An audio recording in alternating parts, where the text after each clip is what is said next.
Hello welcome back to my YouTube channel. അപ്പോൾ ഇന്നത്തെ video ഒരു ഡേ ഇൻ മൈ ലൈഫ് ആണ്. പക്ഷേ ഒരു complete day in my life ഒന്നും പറയാൻ പറ്റൂല കേട്ടോ. അങ്ങനെ രാവിലെ തന്നെ മനസ്സിലുറപ്പിച്ച് ഇന്ന് എന്തെങ്കിലും പ്രൊഡക്റ്റീവായിട്ട് ചെയ്യണം. ഞാനിപ്പോൾ ഹസ്ബൻഡിൻ്റെ വീട്ടിൽ നിന്ന് എൻ്റെ വീട്ടിലേക്ക് വന്നതാണ്. പറയാൻ കാരണം വേറെ ഒന്നുമല്ല, ഇവിടെ വന്നു കഴിഞ്ഞാൽ എനിക്ക് പ്രത്യേക ഒരു മടിയാണ്. സാധാരണ ഞാൻ ഇവിടെ വന്നു കഴിഞ്ഞാൽ 10 മണി വരെ പോത്ത് പോലെ കിടന്നു. എന്തെങ്കിലും ഒരു ചേഞ്ച് വേണ്ടേ ദാസ. അതുകൊണ്ട് ഇന്ന് നേരത്തെ എണീറ്റു. രാവിലെ തന്നെ പല്ല് തേപ്പും നിസ്കാരവും ഒക്കെ കഴിഞ്ഞിട്ട് ബെഡ് ഒന്ന് റെഡിയാക്കാണ്.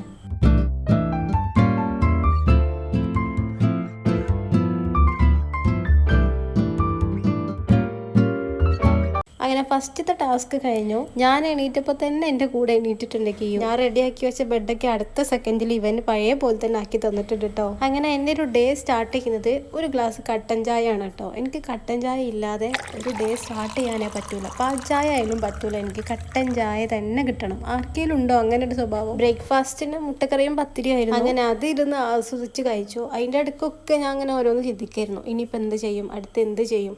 സാധാരണ ഞാൻ ഇവിടെ വന്നു കഴിഞ്ഞാൽ ഒന്നുമില്ല, അടുത്തതായിട്ട് എനിക്ക് ചെയ്യാനുള്ളത് ബെഡിൽ പോയിട്ടിരുന്നിട്ട് വെറുതെ ഫോൺമ തോണ്ടിയിരിക്കും. ഇന്ന് ഞാൻ രാവിലെ തന്നെ വിചാരിച്ചതല്ലേ എന്തെങ്കിലുമൊക്കെ ചെയ്യണമെന്ന്. അപ്പോൾ ഇനിയിപ്പോൾ ഫോൺമ തോണ്ടിയിരിക്കാൻ പറ്റൂല, അപ്പോൾ എന്തെങ്കിലുമൊക്കെ ചെയ്യണം. ഇപ്രാവശ്യം ഞാൻ സ്വന്തമായിട്ട് ഉണ്ടാക്കിയ ഒരു നോട്ട്ബുക്കാണ് കേട്ടോ ഇത്. ഈ ഒരു വർഷം കൊണ്ട് ഈ ഒരു ബുക്ക് കംപ്ലീറ്റ് ചെയ്യണം, ജേർണലൊക്കെ ചെയ്തിട്ട് ഒക്കെ സെറ്റ് ആക്കണം എന്നാണ് എൻ്റെ ഒരു പ്ലാനിങ്. അങ്ങനെ ഞാൻ ഉണ്ടാക്കിയ വിഷൻ ബോർഡാണ് കേട്ടോ ഇത്. 2025 വിഷൻ ബോർഡ് സെറ്റ് ചെയ്യാൻ ഞാൻ കഴിഞ്ഞ ഡിസംബറിൽ തന്നെ പ്ലാൻ ചെയ്തിട്ടുണ്ടായിരുന്നു കേട്ടോ. ഒരു വീഡിയോ എന്തായാലും യൂട്യൂബിൽ ഇടണം എന്നൊക്കെ കരുതിയിരുന്നു. പിന്നെ ഓരോരോ തിരക്കും, പിന്നെ എനിക്ക് കുറച്ച് അർജൻറ്റായിട്ട് കുറച്ച് വർക്ക്സ് ഒക്കെ ഉണ്ടായിരുന്നു. അങ്ങനെ അതിൻ്റെ ബാക്കിലൊക്കെ ആയിട്ട് ഇങ്ങനെ നാളെ ചെയ്യാം എന്ന് വിചാരിച്ച് നിന്നപ്പോഴേക്കും കുറേ ആൾക്കാർ ഇതിട്ടു ഗൈസ്. അപ്പോൾ പിന്നെ ഞാൻ വിചാരിച്ചു ഇനി ഞാൻ ഇടണ്ട, കാണുന്നവർക്കൊരു ആവർത്തന വിരസത വേണ്ടല്ലോ. അപ്പോൾ കം ടു ദി പോയിന്റ്, ഞാനിപ്പോൾ ചെയ്യുന്നത് ഒരു ജേർണലാണ് കേട്ടോ. ഈ നോട്ട്ബുക്കിൻ്റെ ഫ്രണ്ട് പേജ് ചെയ്തപ്പോൾ കുറച്ച് റെഡ് ചാർട്ട് പേപ്പർ ബാക്കി വന്നിട്ടുണ്ടായിരുന്നു. അപ്പോൾ അത് വെച്ചിട്ട് തന്നെ എന്തെങ്കിലുമൊക്കെ ചെയ്യാമെന്ന് കരുതി. ഈ ഒരു കോട്ട് ഒരു പേപ്പർ ബാഗിൻ്റെ ബാക്ക് സൈഡിൽ ഉണ്ടായിരുന്നു കേട്ടോ. അത് ഞാനിങ്ങനെ കട്ട് ചെയ്തിട്ട് എടുത്തതാണ്. എനിക്ക് ജേർണലൊന്നും ഉണ്ടാക്കിയിട്ട് വലിയ പരിചയമൊന്നുമില്ല കേട്ടോ.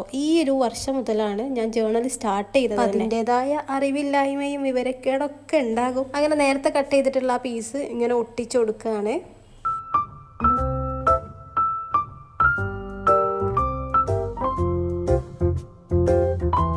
അടുത്തതായിട്ട് ഡബിൾ സൈഡ് ടാപ്പ് വെച്ചിട്ടാണ് കേട്ടോ ഞാൻ ഈ ഒരു കോട്ട് ഒട്ടിക്കുന്നത്. പിന്നെ ഇത് ബുക്കിൻ്റെ നടുവിൽ ഒട്ടിക്കുന്ന കാരണം ഞാനിതൊന്ന് ഫോൾഡ് ചെയ്തിട്ടാണ് കേട്ടോ ഒട്ടിക്കുന്നത്. അല്ലെങ്കിൽ പിന്നെ ബുക്ക് ഓപ്പൺ ചെയ്യുമ്പോൾ ഭയങ്കര ബുദ്ധിമുട്ടായിരിക്കും.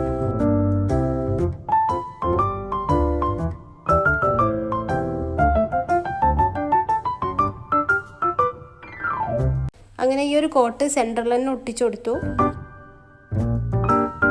ഇത്ര ആയപ്പോൾ തന്നെ ഞാൻ വിചാരിച്ചു മതി, ഇനി നിർത്താമെന്ന് വിചാരിച്ചു, കൊളാക്കണ്ടെന്ന് കരുതി. പിന്നെ എനിക്ക് ബാക്കിയുള്ള സ്പേസ് ഒക്കെ എംപ്റ്റി ആയി കിടക്കല്ല, അവിടെ എന്തെങ്കിലുമൊക്കെ ചെയ്യാമെന്ന്. അപ്പോൾ എൻ്റെ അടുത്ത് 2 ബട്ടർഫ്ലൈസ് ഉണ്ടായിരുന്നു. അതിന് ഞാനിങ്ങനെ ഈ സൈഡിലൊക്കെ ഒന്ന് ഒട്ടിച്ചു കൊടുക്കുകയാണ് കേട്ടോ.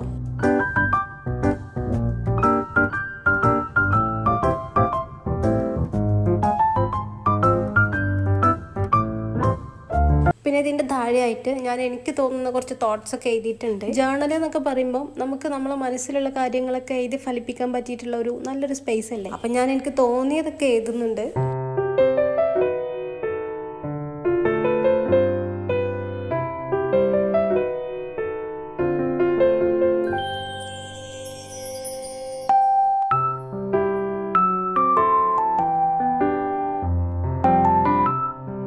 ഈ ഒരു സ്റ്റിക്കർ ബുക്ക് നിങ്ങൾക്ക് ഓർമ്മ ഉണ്ടോ? ഞാനൊരു ഷോർട്സ് ഒക്കെ ഇട്ടിട്ടുണ്ടായി. കൊടുത്ത പൈസക്ക് വേർത്താണ്, എക്സ്ട്രാ വേർത്ത് ആയിട്ടുള്ള ഒരു സ്റ്റിക്കർ ബുക്കാണ് കേട്ടോ. മീഷോന്നായിരുന്നു ഞാനിത് പർച്ചേസ് ചെയ്തിട്ടുണ്ടായിരുന്നത്. ഫ്ലിപ്കാർട്ടിലും ആമസോണിലും ഒക്കെ അവൈലബിൾ ആണെന്ന് എനിക്ക് തോന്നുന്നുണ്ട്. പക്ഷേ റേറ്റ് കുറവ് മീഷോയിൽ തന്നെയാണ്. അപ്പോൾ ഞാൻ പറഞ്ഞു വരുന്നത് അതിലുള്ള 1-2 സ്റ്റിക്കറൊക്കെ ഞാനിങ്ങനെ ജസ്റ്റ് ഇങ്ങനെ ഒട്ടിച്ചു കൊടുക്കുന്നുണ്ട്. അപ്പോൾ ജേർണൽ പേജിൻ്റെ ഈ ഒരു പരിപാടി ഇവിടെ കഴിഞ്ഞു കേട്ടോ.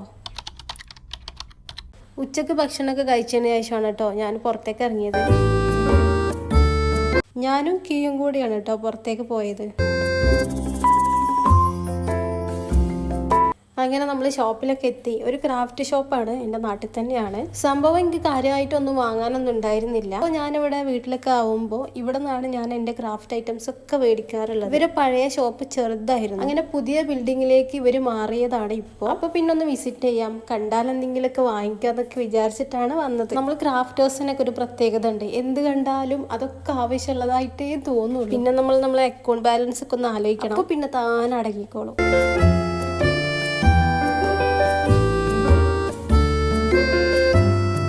അങ്ങനെ അവിടുന്ന് കുറച്ച് സാധനങ്ങളൊക്കെ പർച്ചേസ് ചെയ്തിട്ട് തിരിച്ചു പോവാണ്.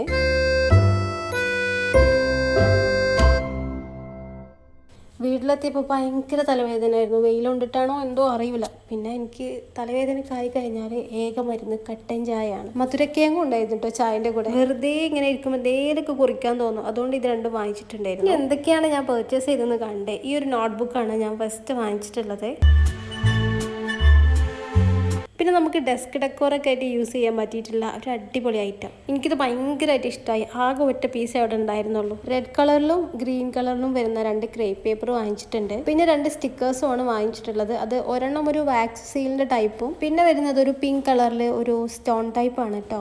പിന്നെ ഒരു യൂണിക്കോണിന്റെ ഷേപ്പിലൊക്കെ വരുന്ന ഒരു സീലാണ് കേട്ടോ വാങ്ങിച്ചത്. അപ്പോൾ ഇത് വർക്കിംഗ് ആണോ എന്ന് അറിയണമല്ലോ. അപ്പോൾ വർക്കിംഗ് ആണ്. പിന്നെ കുറച്ച് ബ്രൗൺ പേപ്പേഴ്സ് ആയിരുന്നു വാങ്ങിച്ചിട്ടുള്ളത്. കൂട്ടത്തിൽ 3 പെന്ന് വാങ്ങിച്ചിട്ടുണ്ട്. അതിൽ ഒരെണ്ണം BTSന്റെ പെന്നാണ് കേട്ടോ. അതിലൊരു മിററൊക്കെ വരുന്നുണ്ട്. സംഭവം കണ്ടപ്പോൾ ഒരു ഭയങ്കര ക്യൂട്ടായി തോന്നി. അങ്ങനെ വാങ്ങിച്ചതാണ് കേട്ടോ. പിന്നെ ഒരു കാര്യം ഞാൻ ആദ്യം പറഞ്ഞുതരാം. ഞാൻ ഈ BTS ഫാനേ അല്ല. എനിക്ക് അതിൽ ഒരാളെ അറിയൂല. ജസ്റ്റ് ആ മിറർ കണ്ടപ്പോൾ ഒരു കൗതുകം തോന്നി. പിക്കാച്ചുവിൻ്റെ ഒരു ഇറേസറാണ് കേട്ടോ പിന്നെ വാങ്ങിച്ചിട്ടുള്ളത്. ഇതൊന്നും ഞാൻ ഒരിക്കലും യൂസ് ചെയ്യാൻ പോണില്ല എന്ന് എനിക്കറിയാം. പിന്നെ ഈ ഒരു ഗോൾഡൻ വയറും കൂടി വാങ്ങിച്ചിട്ടുണ്ട് കേട്ടോ. അപ്പോൾ ഇന്നത്തെ വീഡിയോ ഇത്രയേ ഉള്ളൂ. വീഡിയോ ഒന്ന് ലൈക്ക് ചെയ്യുക, സബ്സ്ക്രൈബ് ചെയ്യാത്തവർ സബ്സ്ക്രൈബ് ചെയ്യുക. അപ്പോൾ അടുത്തൊരു വീഡിയോയിൽ വീണ്ടും കാണാം.